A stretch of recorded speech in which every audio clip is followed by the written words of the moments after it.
Welcome to Signifying Donkey Show, ladies and gentlemen. My co-host with me today, Tori. How are you today, Tori? Fabulous. Great. Today, we decided to tackle a subject that I think will dictate what we talk about going forward. And what I mean by that is,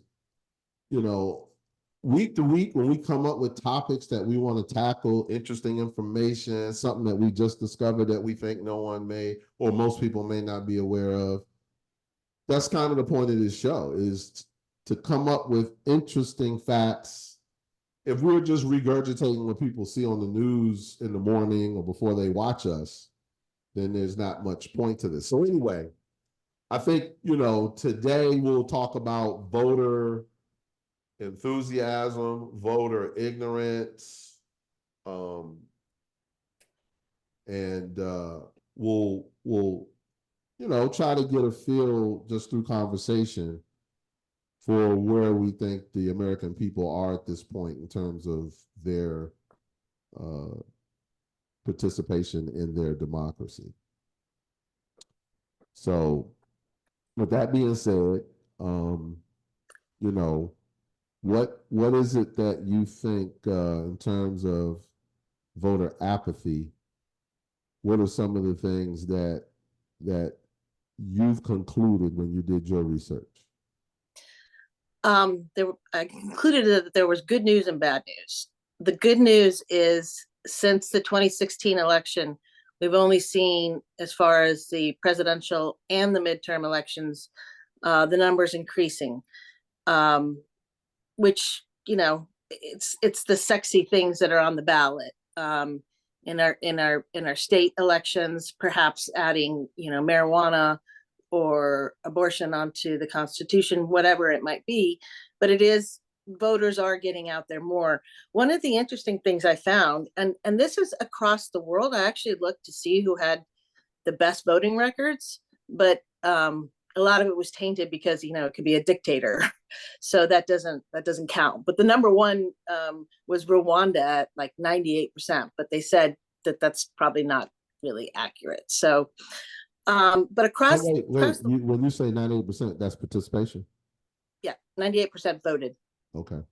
And actually, the top 10 were mostly countries in Africa that voted. But what the trend across the world has been the younger voters. So it's not just in America; it's really across the world.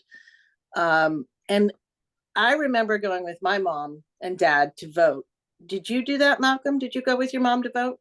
No.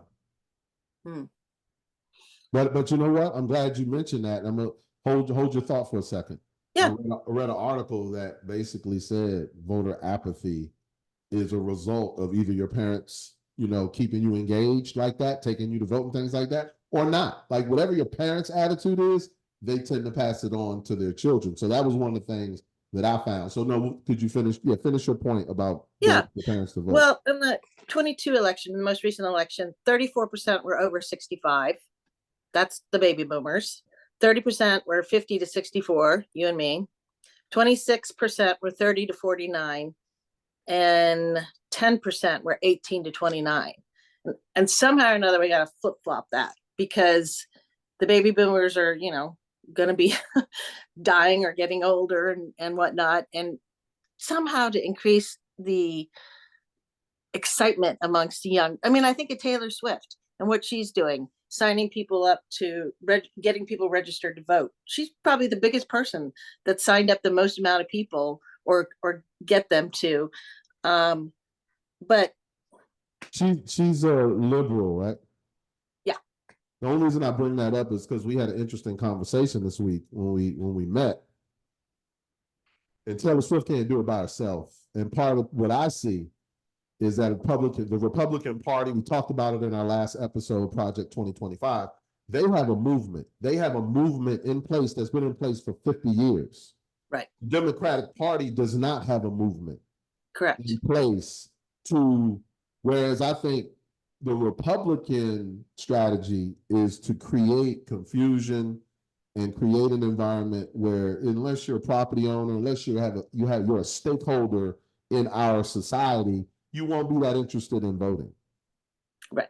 And what the Democrats have to do is, like you said, they have to capitalize on people like Taylor Swift and maybe make that times 10, or your flip flop will never happen. Right. 100%. And then there were so many laws put in after the last election. 4 states have less access and 2 states have more access. So, I mean, but a lot of these are in place in like North Carolina and in the South to inhibit the vote. And that's something I'd completely forgotten about this, but Amy Klobuchar put back onto the Senate floor the Freedom to Vote Act. She did it on July 18th, 2023. Nothing has moved, but I forgot that it went up for a vote in January of 2022.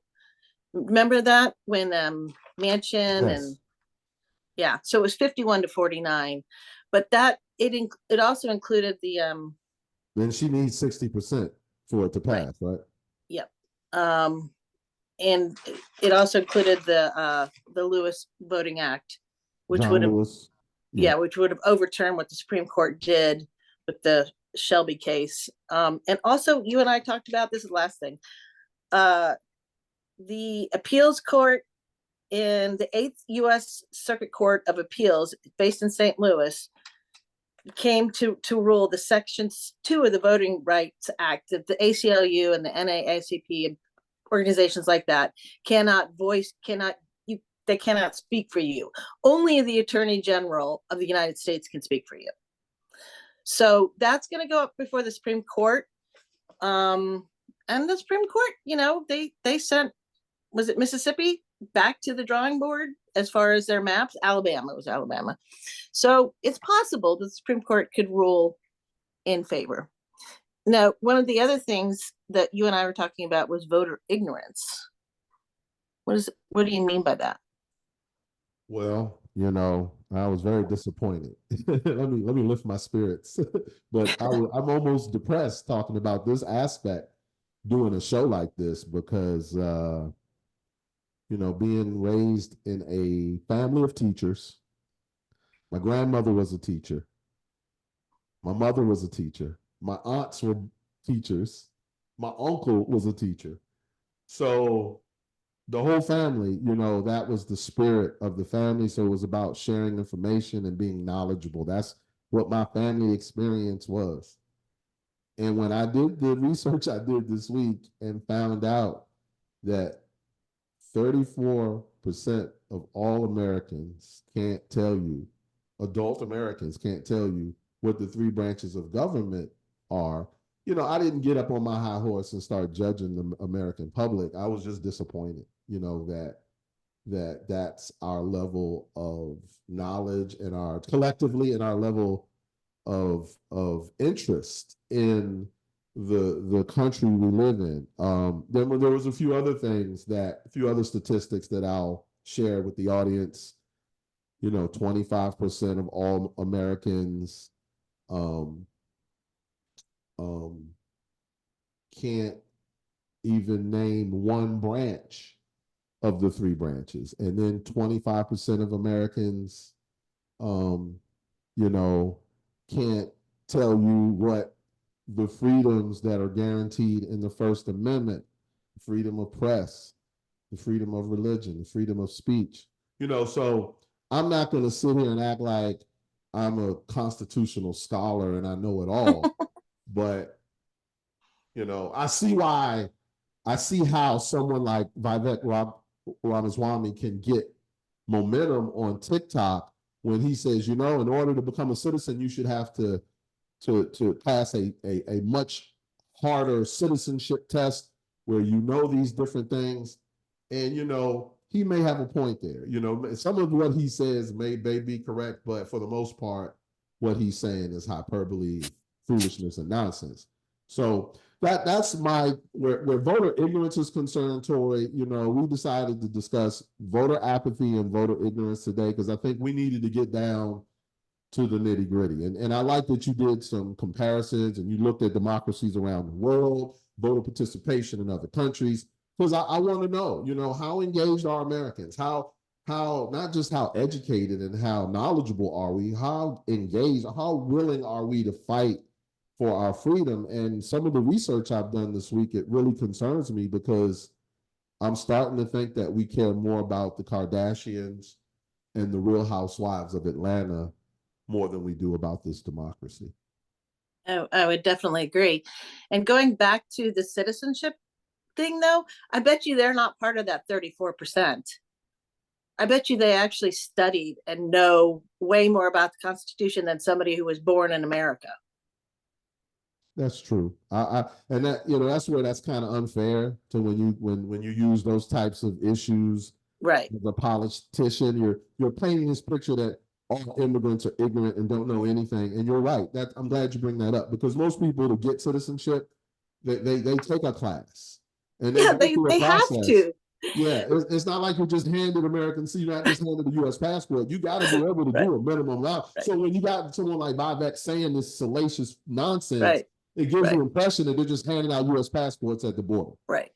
Yeah, and I mean, I've just seen. I mean, you want to cry when you see these programs where people become citizens because it's all they've ever wanted, Right. and it's just such a pure emotion, and you know that they're going to do anything in their power versus the kid who's in the back not paying any attention to the social studies teacher who's talking about those important things that we learned at BK that they didn't or don't pay attention. I cannot believe that number. A third of the United States. Yeah. I mean, is that why January 6th happened? Because they didn't know how it worked? Yes. I watch conservative news outlets because I want to know who I live next door to. So I've taken more interest in conservative news in the last 8 years than ever before in my life. So um, yeah, when I watch those shows, some of the shows on, Fox and, different extreme networks, you know, they still espouse this theory that Mike Pence had a right to not certify the election. So speaking of, um, government 101, you got a significant part of the population that's mad at Mike Pence because he didn't do something he does not have the constitutional right to do. So if we can't even get past that point, like I told you, I started feeling like you and I were screaming in the wilderness and no one was hearing us, so instead of being negative about it and being mad, I love this country. I love the American citizenry, and I'm not going to abandon. We're going to continue to talk about American politics and American news,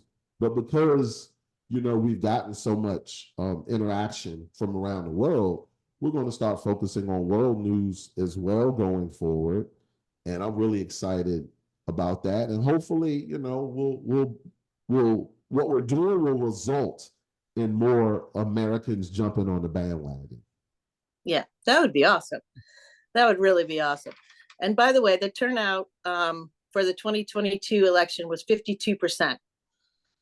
And I mean, I'm pretty excited about 52%. Yeah, that's a midterm. For 2020, it was 66.5. So again, you look at Rwanda at 98, which may not be an accurate number, but still, there were a lot of countries that were up there. Like I remember Poland being pretty high. So I'm excited about 66, but really I should not be because that means a third of the country isn't moved at all by anything that's happened. And it's just Germany is my second home. yes. It's Yes. Liebe Deutschland. So did you see Germany anywhere on any what's the voting, but what's the voting statistics look like over there? I have to go back and write it down. I'll have to look for you, but I didn't write Germany down, but they were, kind of in the middle there. Yeah. The African countries were the highest, and then the European countries, and then we were in that mix.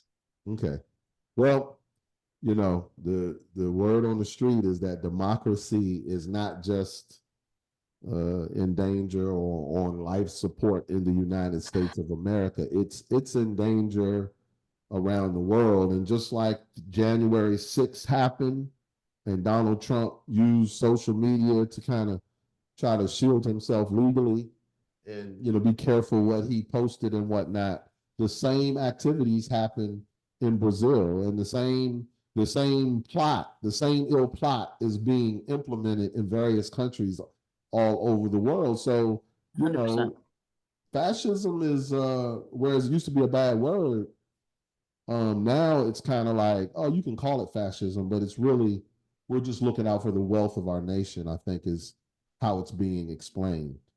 So, Yeah. yeah. And by the way, the person over your shoulder then also has the right to do the same thing when the votes get counted next time, Miss Harris, right? I mean, if Pence can, why can't she? Well, no, I know you're joking because she doesn't Yeah, have that right. totally. And it. What's interesting.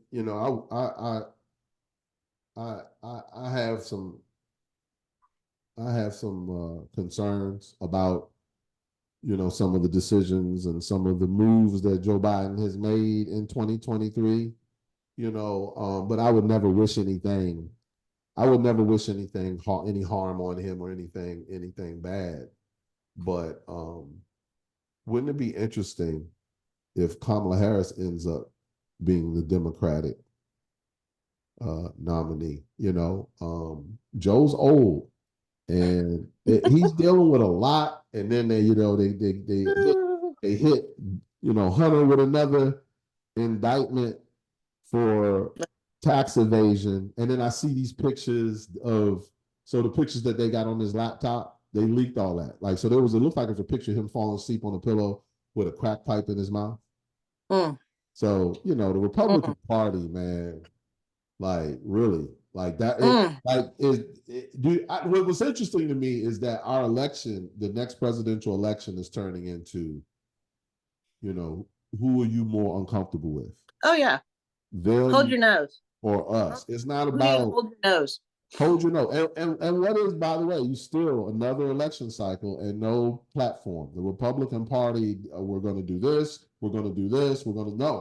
It's simply elect Trump, and um, you know, we'll get rid of all the liberals. Well, That's the what's plan. funny is that the same tropes are coming back because Trump said last week that he's going to get rid of Obamacare, which he tried to do, and he did make some dings in it, but he doesn't have a replacement. What are you going to do for these people that rely on that for their health insurance? You have to have a solution. The reason why there is no solution is because it's hard, and only he was able to figure it out. And it's still not perfect. But, Well, I mean, it's just like, let's eradicate and not put anything in place. That thinking is so short term for Republicans. Frustrating. and I pray to God that it's not because you know we can't have a system in our society that has Obama's name on it, and that I really suspect that that's the primary motivation to get rid of it is to erase Obama's legacy from our history, and to your point about there's no replacement. Trump doesn't care, and the people that support Donald Trump don't care about there not being a replacement. That's liberal problems. That's poor people problems. I'm going to have health care regardless. So I don't care about a replacement. So you know, um, Well, something like that should um, fire up the Gen Z, because they're allowed to be on. Your kids are allowed to be on your insurance until they're 26. Previously, it was like you turned 18, you were done. You see ya. I mean, that's a huge thing that I would think that they would be bummed about. Can you imagine if your daughter had to pay for health insurance at 18 and your son? I think what you got to realize as we're coming up on the last few minutes here, Mm-hmm. is that the issues that concerned us, the issues we were serious about coming out of college, We Uh-huh. weren't distracted by TikTok. We weren't buried in our phones looking at TikTok. True. You keep talking about Gen Z like they have the same intellect and the same concerns and the same freedom of thought that we do. And they're just not, they're distracted. And you got to understand that in a way that we weren't distracted. I Right. wouldn't have accomplished That's half fair. of my life what I accomplished if I'd had that phone and all those apps calling and pulling at me.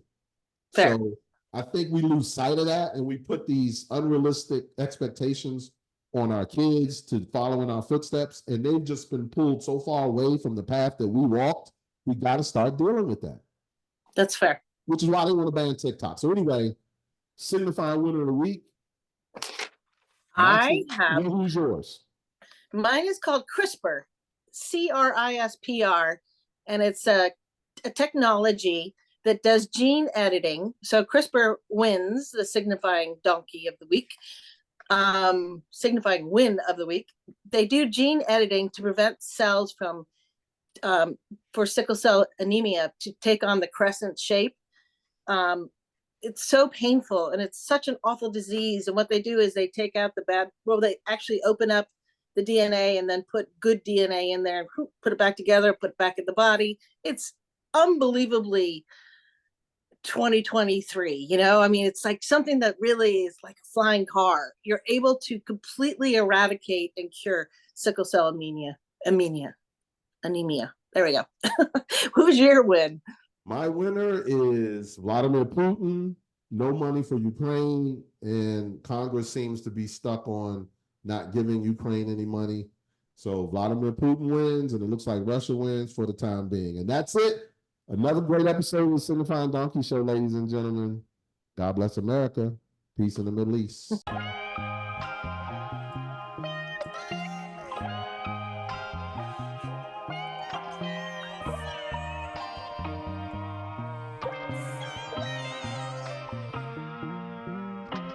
So many questions, but very few answers. Will I die from a bullet or will I die from cancer? Hate this life I live. How much more can I give? It hurt what you did. Now you ask me to forgive? While mom collapsed in a foyer, the day I got her home, she died in my arms and left me all alone. The pain almost destroyed me, so I turned to the bottle. Had to get it together for Malachi. He needed me to be a father. Why did people just move on after Big and Pac got shot? I was inspired to write this song because the track came out so hot. Why Puff ain't take a bullet? Why Suge's still alive? Why the label make more money when talented rappers die? Why'd I used to drink so much or feel compelled to get high? Cause most people are stressing me when they should really be on my side. Why do we avoid clean energy when gas prices are high? Because oil's thicker than blood, so I'm barely getting by. Why is the Second Amendment more important than gun control? Because Americans care more about bearing arms and birth control. Why are we building walls when we need to build a bridge? We only care about ourselves, we're like selfish little kids. So many questions, but very few answers. Will I die from a bullet or will I die from cancer? Hate this life I live, how much more can I give? It hurt what you did, now you ask me to forgive?